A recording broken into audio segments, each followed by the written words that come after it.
يوم بيحكولي صبر سلاحي واخر صبر الموت. والكل شايف بس لا مش فارق، صوتي حياة وانا واقف وحدي، العالم ضدي وانا مخشى. سلبوني روحي مفتاح البيت في قلبي وانا راجع وبايدي ولدي، ولو كل العالم كان ضدي انا راجع يا بلادي راجع. بسم الله الرحمن الرحيم. الحمد لله والصلاة والسلام على رسول الله وعلى آله وصحبه ومن والاه. First of all, may Allah subhanahu wa ta'ala reward you and for this excellent initiative. And I think you already, and together with your of October for Masjid Al Aqsa, but this has been centered around the Masjid Al Aqsa right from the beginning of the British occupation in 1917. The first revolt was connected to Al Masjid Al Aqsa with Nabi Musa. Then the second revolt was related to Al Buraq wall, and it was Al Buraq revolt. Al Masjid Al Aqsa was always present within the resistance against this first the British occupation, then the Zionist occupation. And Al Masjid Al Aqsa continues to be the source of inspiration, because this matter is not a Palestinian issue. This matter goes beyond that. This is a matter that is connected to every single Muslim, to every single, today we see this going beyond even the Muslims, to humanity. And Al-Aqsa is at the heart of this. And to link it with where we are going today, there are two or three points that I would like to mention. One is the Zionist soldiers going through Al-Masjid, going through Gaza. They were shocked at the way the people of Gaza were connected to Al-Masjid Al-Aqsa. And you have seen many of the images where the Zionist soldiers are destroying images of Al-Masjid Al-Aqsa in every house that they enter into Gaza. And they are drawing pictures of what they call a temple that they would like to build on the site of Al-Masjid Al-Aqsa. The Tufan of Al-Aqsa, the flood of Al-Aqsa, was started for the protection of Al-Masjid Al-Aqsa and for the Ummah to take on the responsibility. The people of Gaza have paid a very dear price.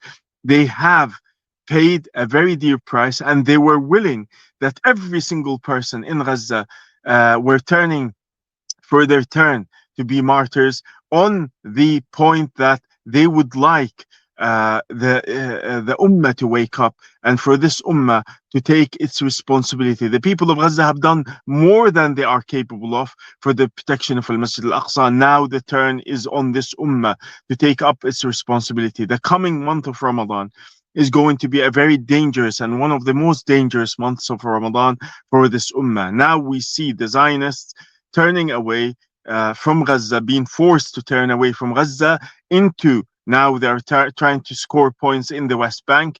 And with the coming month of Ramadan, they would want to score points over Al-Masjid Al-Aqsa al-Mubarak.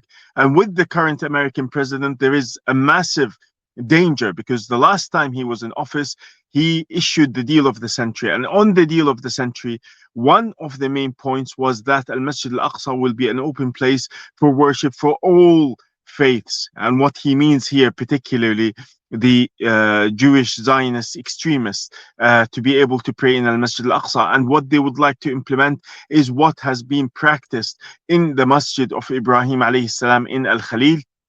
And this is a very dangerous time for Al-Masjid Al-Aqsa. And if the Ummah does not take its responsibility, Allah forbids, it is a time that we can lose Al-Masjid Al-Aqsa. So it is a time for this Ummah to take on its responsibility, not leave Al-Masjid Al-Aqsa alone during this month of coming month of Ramadan. And events like this, raising awareness on Al-Masjid Al-Aqsa. Al-Masjid Al-Aqsa is in the heart of every person in Gaza. You saw the woman throwing flour at the fighters and the resistance fighter in Gaza yesterday and saying, "Birruh biddam naftika ya Aqsa," with our souls, with our blood, we sacrifice all of it for Al Masjid Al Aqsa. A 12-year-old girl coming out of the rubble from underneath one of the buildings in Gaza, saying with her words, had I not become a shaheed, had I been a shaheed, it would have been worth it for Al Masjid Al Aqsa. People who've lost their property, they've lost everything. They know the meaning of Al Masjid Al Aqsa, because Al Masjid Al Aqsa is not just the past or the present. Al Masjid Al Aqsa is the future of this ummah.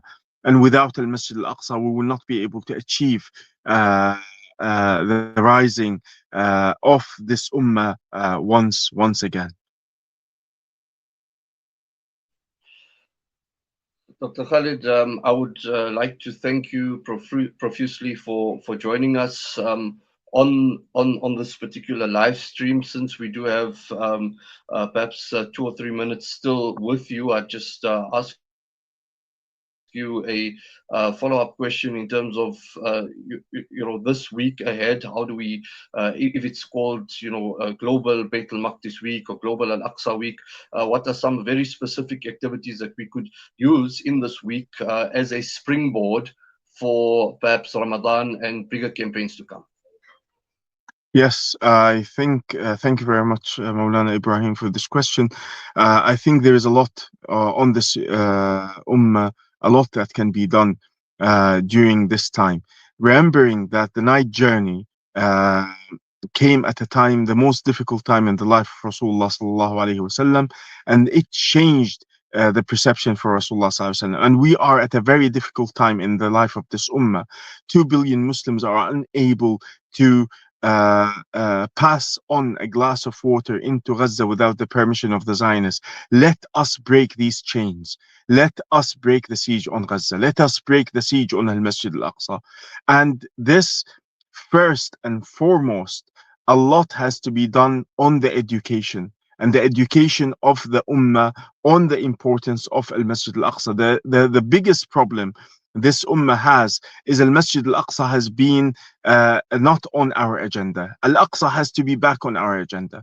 And I would like to suggest very quickly within the next minute 5 action points that every Muslim needs to take on a daily basis towards the liberation of Al Masjid Al Aqsa, at an individual level, at other levels. I'm sure other speakers will talk about it. One is make a dua that Allah grants us a prayer in Al Masjid Al Aqsa free from occupation on a daily basis after every salah.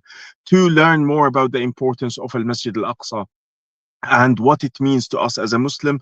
And I would like to suggest a website that everyone can go into, www.ilovealaqsa.com, which does this in 9 different languages for the Muslim Ummah, and people can register into it and follow the information to learn more. 3, follow the news that is happening in Beit al-Maqdis, and these people are doing it on your behalf. They're defending Al Masjid Al Aqsa on your behalf. So at least follow their news and share this news with people so that they are aware of what is happening,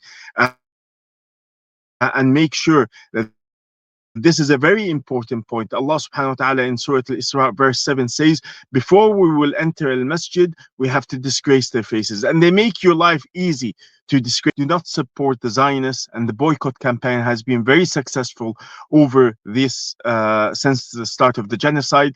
Continue this. Number 5, send your gift to Al-Aqsa, as Rasulullah sallallahu alayhi wasallam told Maymuna radiyallahu anha, prepare your gift, send your gift, you will get the reward as if you have prayed in it. These 5 action points should be done on a daily basis by every Muslim.